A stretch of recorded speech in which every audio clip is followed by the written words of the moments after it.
Prima il Veneto parte nel 2010 con l'elezione del governatore Zaia.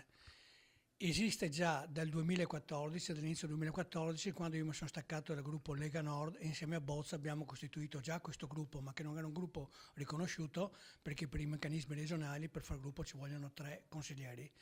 Oggi anche il consigliere Vittorino Censi si è staccato dalla Lega, è passato con noi e quindi da oggi abbiamo a tutti gli effetti il gruppo Prima il Veneto. Il segretario regionale o nazionale, come lo chiamiamo noi, della Lega Nord, della Lega Veneta, non ha più l'obiettivo che avevamo all'inizio. Noi all'inizio l'obiettivo della Lega Nord e della Lega Veneta era quella dell'indipendenza del Veneto.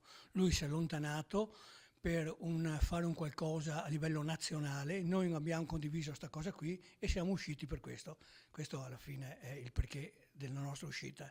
Quindi noi invece con Prima il Veneto riprendiamo, anzi non ci siamo mai spostati dal nostro iniziale percorso che è quello dell'indipendenza del Veneto. Il punto di approdo sarà quello che adesso alle elezioni, logicamente insieme, e questa è la mia speranza, a tutti gli altri gruppi autonomisti e indipendentisti possiamo fare una lista unica, visto che adesso abbiamo anche superato lo scoglio della raccolta delle firme, e quindi diventare un gruppo importante che possa anche determinare la politica regionale per i prossimi 5 anni.